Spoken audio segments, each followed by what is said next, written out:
Windows Defender gets duped by fake antivirus. Hackers walk away with $1 million from Pwn2Own. And a botnet blasts Krebs on security with record-setting traffic numbers. Also, AI voice games are impersonating government officials. Congress wants you in cyber. And passwords may finally be on their way out. This is Insights into Technology. Insightful podcasts by informative hosts.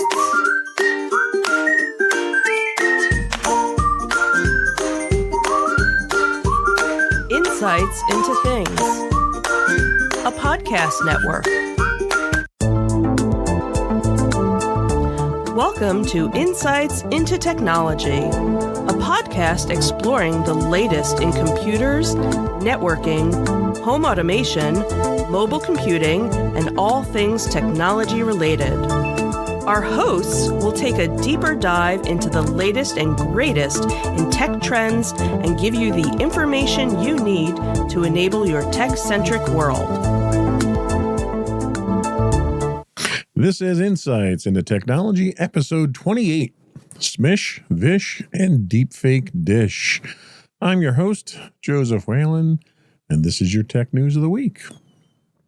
Our first article comes to us from Bleeping Computer.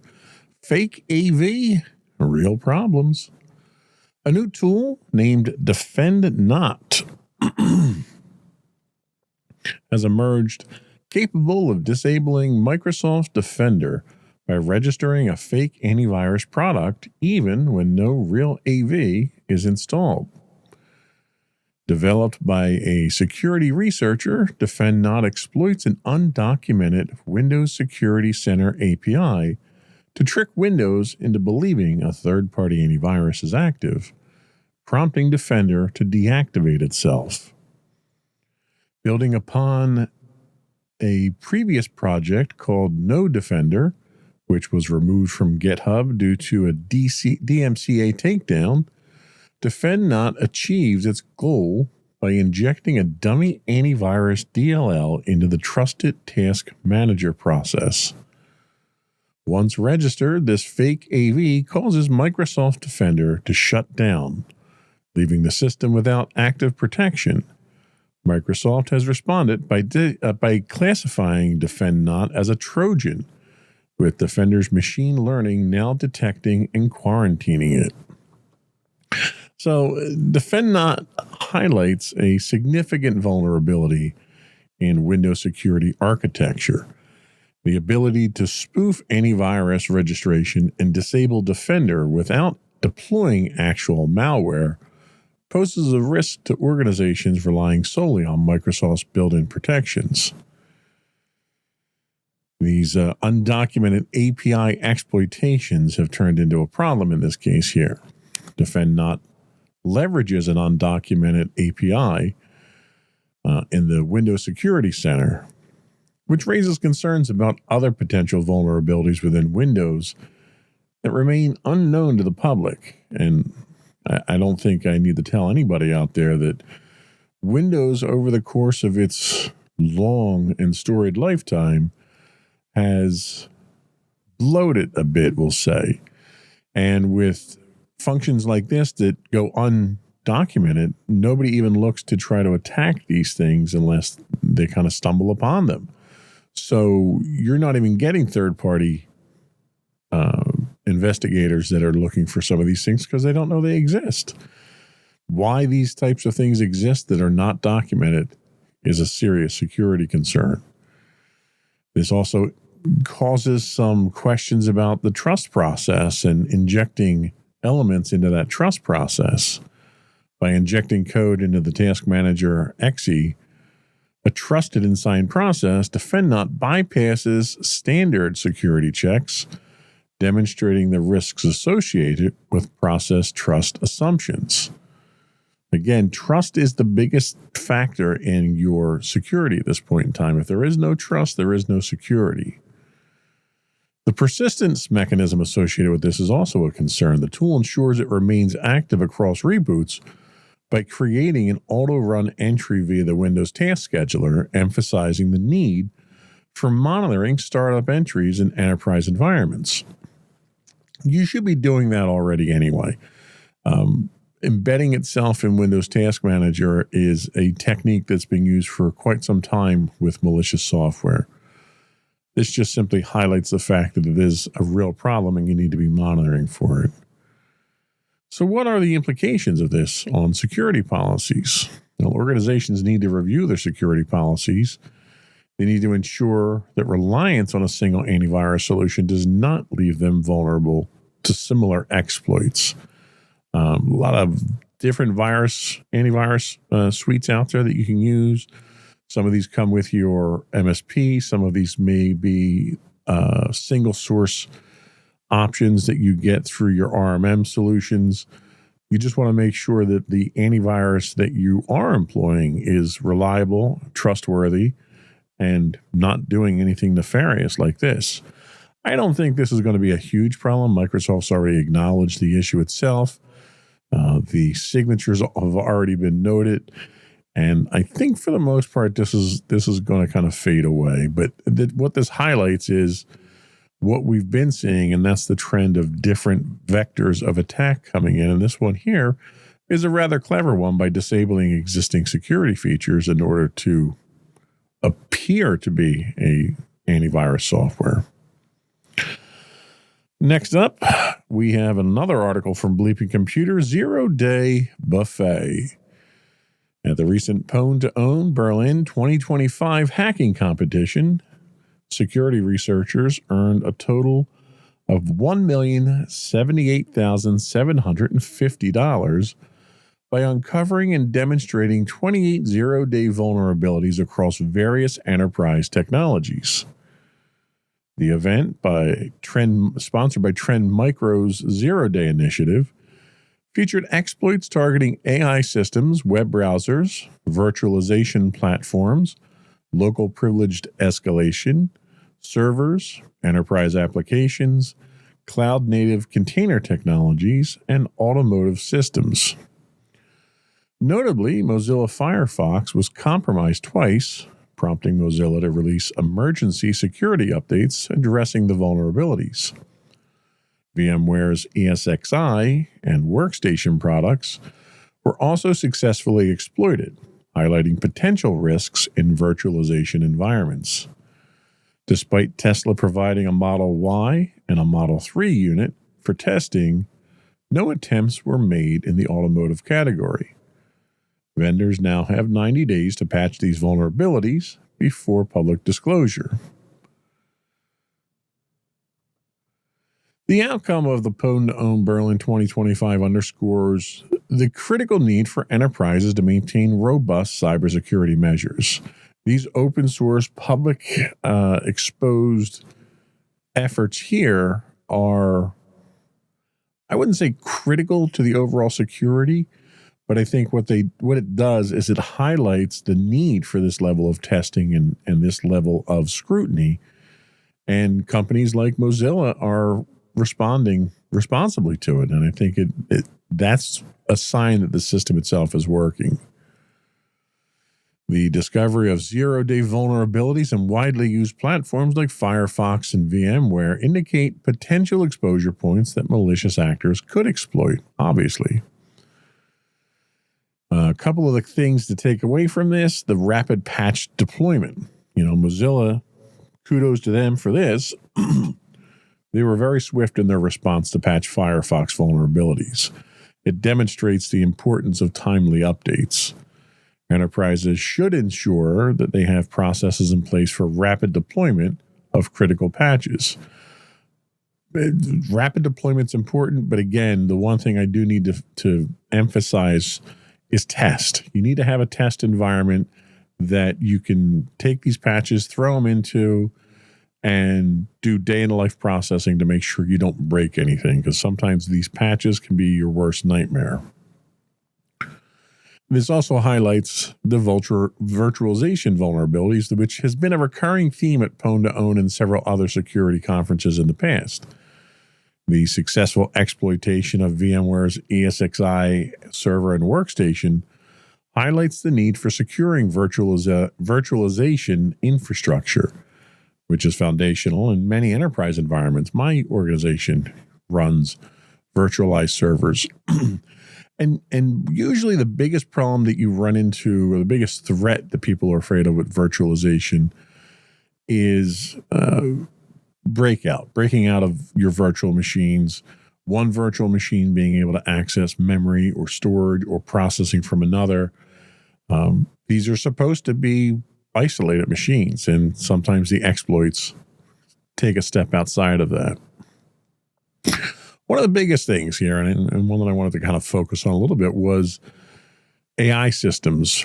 This was the first year that AI systems were included in the competition. The inclusion of AI systems in the competition reflects their growing presence in enterprise operations and the necessity to secure these systems against emerging threats. And this is becoming a concern, because AI isn't just about, firing up a client or opening a web page with your browser and going to a chat bot. Sure, that still happens, but the real security issue comes in the fact that AI is being integrated into everything: your browsers, your word processors, your spreadsheets, your portals that are online. Your cell phones have AI built into them. You can't get away from AI whether you want to or not. And a lot of times it's not immediately clear whether or not you, one, can disable the AI that's been embedded, or two, how to disable it. So poking some sticks in the cages of AI, I think, is a good thing here. And I think that's probably the biggest, breakthrough that they had this year. And the exact opposite end of the spectrum was the lack of attempts in the automotive sector. No exploits were demonstrated on the Tesla's vehicles, despite their availability for testing. We already know they have a history of security issues. They have a history of bugs and flaws. And what kind of scares me when you don't go through the process of testing these things, the automotive side of things out, is you're not just looking at an inconvenience. You're not looking at encrypted data or lost data or access to sensitive information. You're literally talking about, a 3,000-pound projectile that has the capability of driving itself. And if someone compromises that system itself, you're talking about turning these into weapons. So I think, if anything, we definitely need to have more scrutiny into these self-driving vehicles. And we should have had that for a long time before they were even allowed on the roads.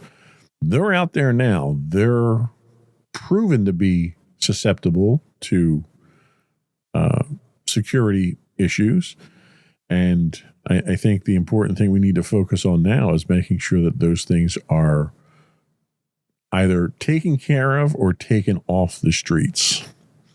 So, but this was an interesting Pwn2Own with some new firsts this year. Next up is an article by Krebs on security when IoT devices attack. Krebs on security recently endured a massive distributed denial of service attack, peaking at over 6.3 terabits per second.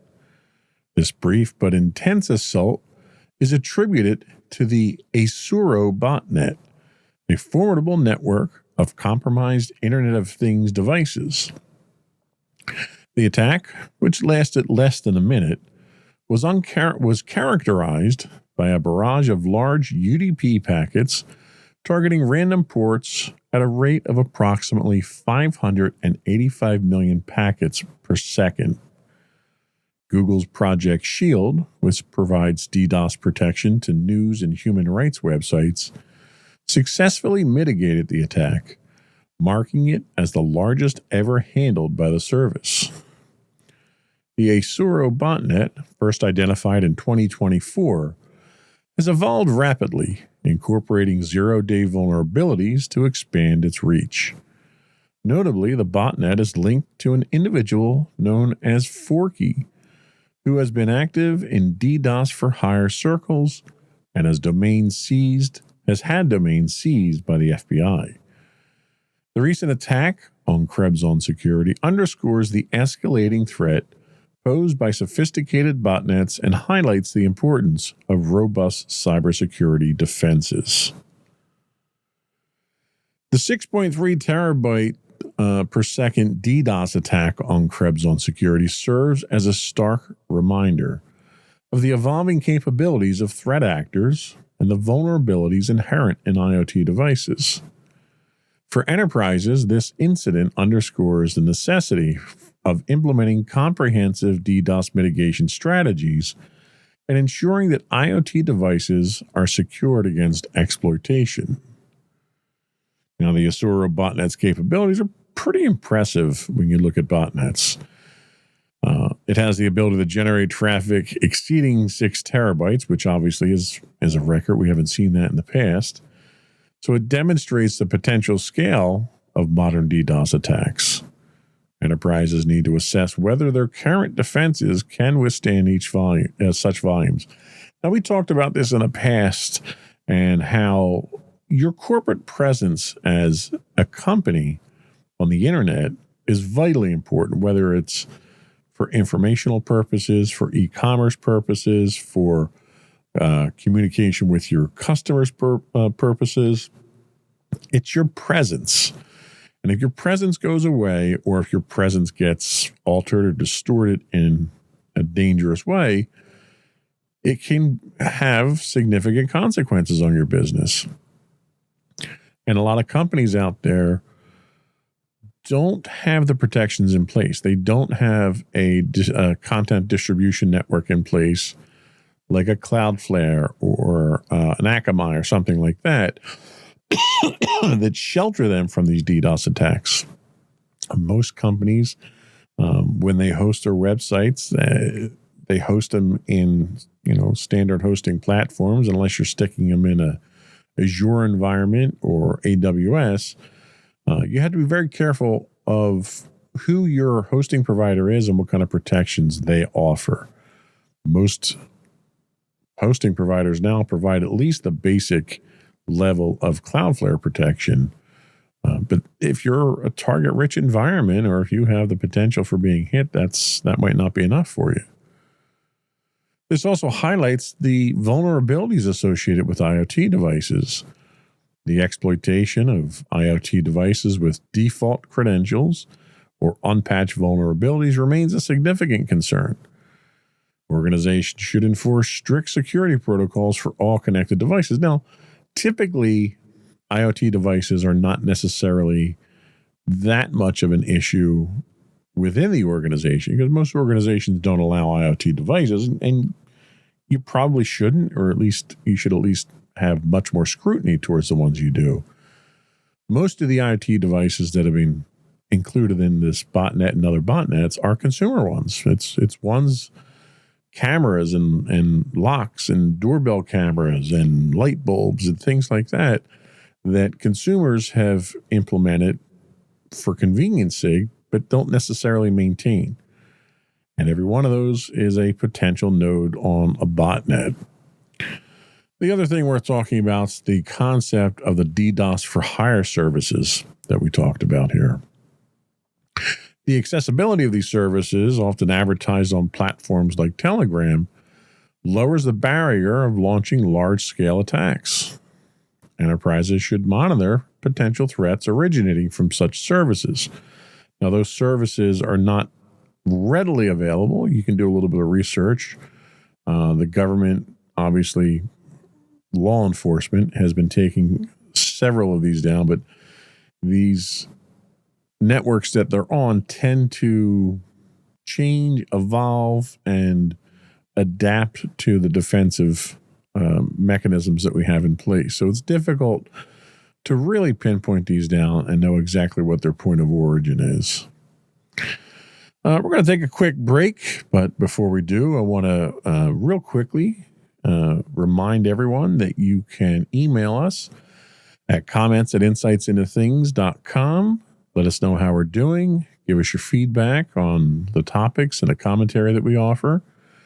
You can also call in and leave a voicemail for us. You can reach us at 403-8788. That's 856-403-8788. Or you can find links to all that and more on our website at www.insightsintothings.com. We'll be right back.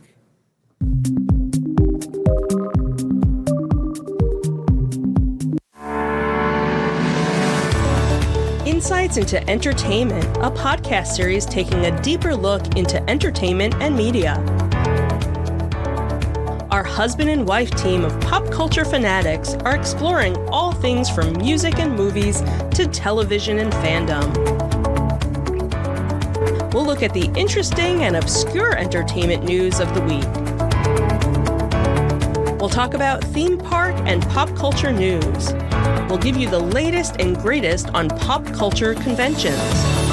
We'll give you a deep dive into Disney, Star Wars, and much more. Check out our video episodes at youtube.com/insightsintothings. Our audio episodes at podcast.insightsintoentertainment.com, or check us out on the web at insightsintothings.com.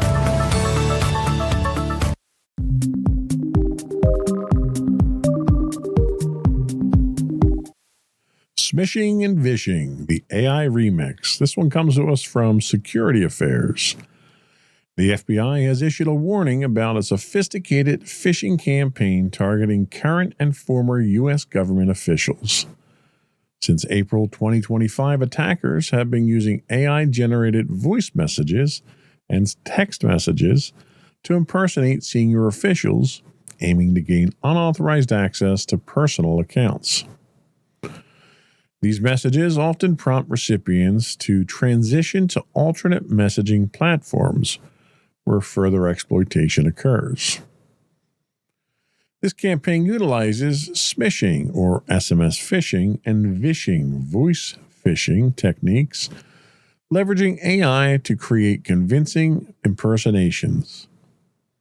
The attacker's goal is to build trust and extract sensitive information or credentials. The FBI advises skepticism towards unsolicited messages claiming to be from senior officials and recommends verifying identities through trusted channels. Now, obviously, we've had significant issues with messaging in the current administration where inappropriate use of unauthorized messaging applications has proven embarrassing on a couple of occasions, but this is an extension of that. This development underscores the escalating threat posed by AI-driven social engineering attacks. Organizations must recognize the traditional indicators of phishing may no longer suffice, as AI enables highly personalized and convincing fraudulent communications. Basically, you can't look at a message and see the broken English and know it's bad, or you're not getting emails from that prince in Tunisia or wherever, it originated from. The emails that you're getting now look legit, they sound legit, and that's thanks to AI. AI enhancing the phishing process is becoming a serious concern. The use of AI to generate realistic voice and text messages increases the effectiveness of phishing campaigns, making them harder to detect. And they were difficult to begin with in the first place. Training your users to recognize these is becoming even more difficult. We're seeing a lot more targeted attacks as well. The focus on government officials suggests a strategic approach by attackers potentially aiming to access sensitive information or disrupt operations. Now, I don't think you need to target it too much, considering we're kind of shooting ourselves in the foot already with the messaging issues that we're running into with the current administration. But this certainly doesn't help. Employee training is obviously something that we have to focus on here. Regular training programs are essential to educate staff about the evolving nature of phishing threats and the importance of vigilance. We should be investing in advanced security solutions that can detect and mitigate AI-generated threats. These are becoming increasingly critical in our stack of security software. So we'll definitely have to keep an eye on that. That's not getting better anytime soon. Next up, from Main Street to mainframe. This comes to us from Cyberscoop. In a significant move to address cybersecurity talent shortages, the U.S. House of Representatives has passed the Diverse Cybersecurity Workforce Act of 2024. This legislation allocates $20 million annually to the Cybersecurity Infrastructure Security Agency, or CISA as we know it, to develop programs promoting cybersecurity careers among underrepresented communities. The initiative targets women, racial and ethnic minorities, veterans, individuals with disability, older adults, those from socioeconomically disadvantaged backgrounds, and people with non-traditional education paths, including the formerly incarcerated. Representative Shontel Brown, Democrat of Ohio, a co-sponsor of the bill, emphasized that diversifying the cybersecurity workforce is crucial for national security and economic growth. By tapping into a broader talent pool, the U.S. aims to fill hundreds of thousands of vacant cybersecurity positions and enhance its defense against evolving digital threats. Well, this legislative development signals a shift towards a more inclusive and expansive approach to cybersecurity talent acquisition, which by all accounts is quite in opposition to the current presidential administration. Organizations may anticipate a broader range of skilled candidates entering the workforce, potentially easing the current talent shortage. Well, broadening the talent pool certainly helps. The Act's focus on underrepresented groups could lead to a more diverse range of perspectives and problem-solving approaches in cybersecurity roles. And it's worth noting that having multiple perspectives and different perspectives when it comes to cybersecurity is vital. There's no book on how to do cybersecurity. You have too many adversaries out there with too many different techniques and tools to have a script that you run through. So having people come in with different backgrounds, different training, different education, and different experience allows you to have a much more robust response. The educational flexibility is also helpful. By recognizing non-traditional educational backgrounds, the initiative may encourage enterprises to reassess their hiring criteria, valuing skills and experience over formal degrees. Now, I have nothing against college and degrees and so forth. I think they all are moving towards the right end goal of making you a trained and highly capable individual. With that being said, I still believe that nothing is a replacement for experience. I would much rather have somebody who's been in the industry for 10 years than somebody who comes in with a 4-year degree and hasn't touched a single trouble ticket or cybersecurity event. The experience itself always wins out. Now, if you come in with 10 years experience and a 4-year degree, well, you're acing it at that point, I think. The emphasis on including veterans could also provide enterprises with employees who bring discipline, leadership, and experience in high-stakes environments. And yes, we're equal opportunity employer. Everyone needs to abide by the rules. But I'll tell you, the people that come through my door, the resumes that cross my desk, if they have military experience, that automatically earns them points because of the level of training and discipline associated with it. So the fact that we're reaching out to that side, I think, is important. A more diverse and robust workforce could also enhance the overall cybersecurity resilience of both public and private sectors. Now, seeing that come out of this article is a relief to me. What we've seen almost since day one of this new administration has been almost a fanatical attempt to decouple cybersecurity from the government side of things and entrust it almost entirely to the private sector. And I think that's a huge mistake. Private corporations do not have the resources. They do not have the coordination. And they're not being attacked by private corporations. They're being attacked by nation states that have limitless resources. And if the government abdicates its responsibility in defending against that, that's not a good thing for anybody. So it should be interesting to see how well this initiative is.